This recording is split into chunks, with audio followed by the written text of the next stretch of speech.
जब भी कोई कार सर्कुलर पाथ लेता है तो हमेशा उसके ऊपर एक खतरा होता है उसके स्किड हो जाने का। अच्छा, ये स्किड क्यों होता है आज हम इसे समझेंगे। तो देखो, जब भी कोई कार कर्व पाथ लेता है तो उसके ऊपर एक फोर्स लगता है जिसको हम कहते हैं सेंट्रीफ्यूगल फोर्स।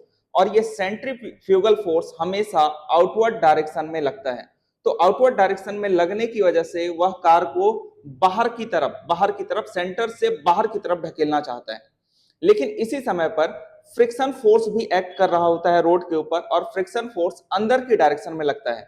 तो ये फ्रिक्शन फोर्स जो है ये सेंट्रीफ्यूगल फोर्स को बैलेंस कर देता है, जिसकी वजह से कार क्या करता है, आसानी से ऐसे सर्कुलर पाथ ले लेता है। लेकिन अगर ये वेलोसिटी ज्यादा हो गया अगर ये वेलोसिटी ज्यादा हो गया तो सेंट्रीफ्यूगल फोर्स भी ज्यादा हो जाएगा। फिर उसको फ्रिक्शन संभाल नहीं पाएगा, और फ्रिक्शन फोर्स के कम पड़ने की वजह से ओवरऑल जो कार है ये स्किड हो जाएगा, और ये सर्कुलर पाथ ना लेते हुए इसका एक्सीडेंट हो जाएगा, या फिर ये भी हो सकता है कि ये क्या कर जाए, ऐसे पलट जाए। तो हम चाहते हैं कि हम कार को तेजी से भी चलाएं और जो हमारा कार है इसका कोई भी एक्सीडेंट ना हो। तो इसको बचाने के लिए हमें क्या करना होगा कि ये जो रोड है इस रोड को थोड़ा सा टेढ़ा कर देना होगा, जिसको कि हम कहते हैं बैंकिंग ऑफ रोड। तो जहां पर भी टर्निंग होगा आपने अक्सर नोटिस किया होगा कि वहां का एक साइड रोड उठा हुआ होगा और दूसरी साइड का रोड ऐसे दबा हुआ होगा। इसे ही हम कहते हैं बैंकिंग ऑफ रोड। तो ऐसा करने से क्या फायदा होता है, किस तरीके से ये कार को हाई स्पीड में भी एक्सीडेंट होने से बचाता है, आज हम पूरा इसका डेरिवेशन करेंगे। क्लास 11th के लिए ये बहुत ही ज्यादा इंपॉर्टेंट है। तो मान लो कि एक कार है जो कि बैंक्ड रोड पर चल रहा है, और यहाँ पर एंगल ऑफ बैंकिंग है थीटा। ये जो रोड है ये थीटा एंगल उठा हुआ है। क्लियर है। तो ये जो कार है इस कार का एम जी डाउनवर्ड साइड लगेगा, एम जी। और अगर मैं नॉर्मल का बात करूं इस कार के नॉर्मल का, तो नॉर्मल का मीनिंग होता है कि वो सरफेस के परपेंडिकुलर होगा। तो देखो ये जो नॉर्मल है ना, ये सरफेस के परपेंडिकुलर है। उसी तरीके से अगर मैं यहाँ पर एक स्ट्रेट लाइन बना लूं, वर्टिकल लाइन, तो ये एंगल भी कितना होगा, थीटा। अगर यहां पर एंगल थीटा है तो आप सॉल्व करके देखना, ये भी एंगल क्या होगा, थीटा। तो इस नॉर्मल का हम दो कंपोनेंट कर लेते हैं। पहला एन कॉस थीटा, क्योंकि देखो इसी के साथ एंगल है तो यहां पर होगा एन कॉस थीटा, ये एन मतलब नॉर्मल। और उसी तरीके से अगर मैं इसका एक हॉरिजॉन्टल कंपोनेंट बोलूं जो कि सेंटर की तरफ लग रहा होगा, ये होगा एन साइन थीटा।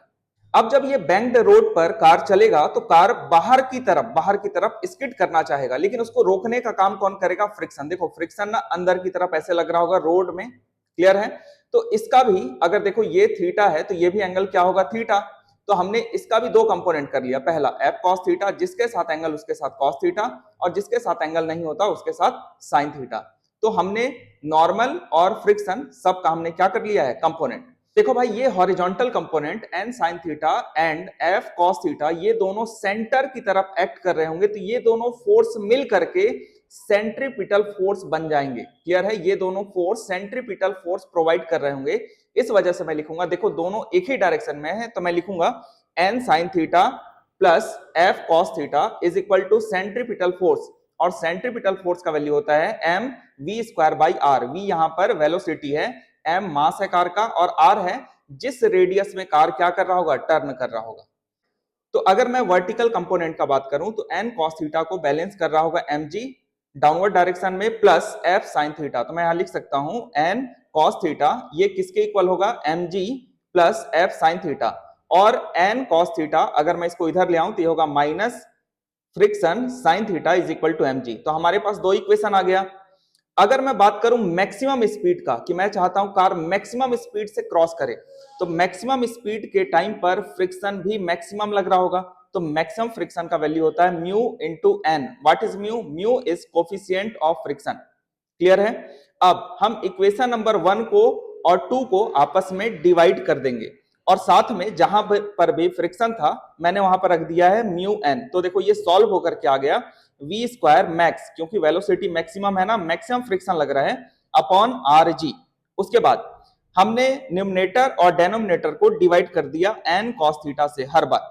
तो ये फाइनली जो आपका है ये सॉल्व होके आएगा V square upon R G is equal to tan theta plus mu upon 1 minus mu tan theta. तो यहां से मैं मैक्सिमम वेलोसिटी निकाल सकता हूं, वह मैक्सिमम वेलोसिटी जिस वेलोसिटी से ये कार क्या कर सकता है, उस बैंक्ड रोड पर चल सकता है सेफली बिना एक्सीडेंट हुए। तो ये आता है under root tan theta plus mu upon 1 minus mu tan theta in bracket R G. अच्छा, अगर मान लो कि फ्रिक्शन है ही नहीं, रोड के ऊपर कोई भी फ्रिक्शन नहीं है, तो ये म्यू जीरो हो जाएगा। तो उस समय पर जो मैक्सिमम सेफ लिमिट होगा ये होगा R G tan theta. Theta यहां पर एंगल ऑफ बैंक्ड रोड है, और आर जो है ये है रेडियस, जिस रेडियस में ये कार क्या कर रहा है, ऐसे सर्कुलर पाथ ले रहा है। धन्यवाद, मिलते हैं नेक्स्ट वीडियो में। ऐसे और वीडियोस के लिए मुझे फॉलो करें।